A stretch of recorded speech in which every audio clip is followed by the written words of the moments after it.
For the past 2 years, the Asset Development Commission, which I did co-chair with Undersecretary Tina Brooks, worked to examine what it means to be low to moderate income in the Commonwealth of Massachusetts, what we can provide people to help them move up the economic ladder, and what barriers are standing in their way.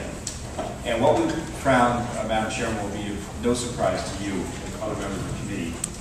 We found that financial stability, being able to consistently afford a place to live, food to eat, health care when sick, and other simple, basic necessities, is a dream that's currently out of reach for hundreds of thousands of Massachusetts families.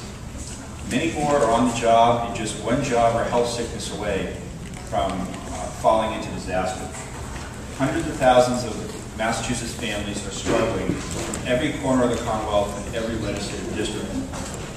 What we also found over the past 2 years of the Commission's work is that we often, through state policy, end up pulling the rug out of those who are low to moderate income just as they're getting on their feet. These are so-called cliff effects.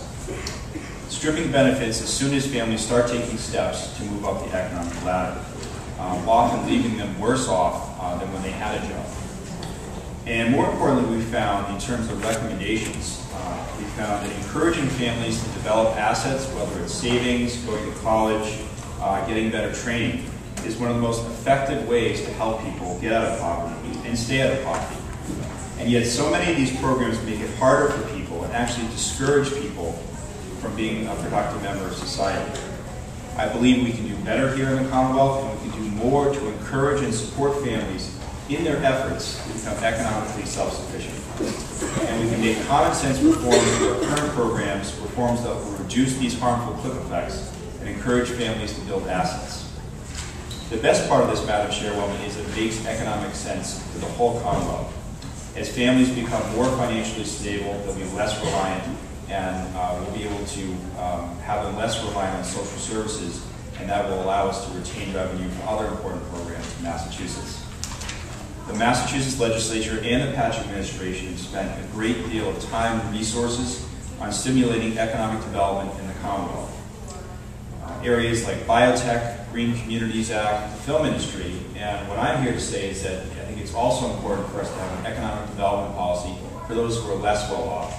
And these pieces of legislation will make significant strides in making sure there's an economic development policy, again, for those who are less well off. Just to give us a quick summary of the legislation, Senate 38 would encourage modest savings by increasing TAFDC asset limits. It would support transition to employment by allowing TAFDC and EAEDC recipients to have one car per licensed driver who does not count against asset limits. Of course, having that car so they can get to work.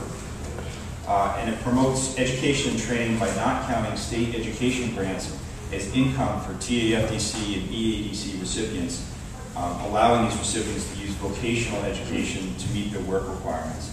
So in other words, those who are going to college but still receiving welfare or other public assistance, to allow for that not to be counted against those limits, so they can continue perhaps to receive education awards, grants, or work study money, so they can stay in school and move up the economic ladder.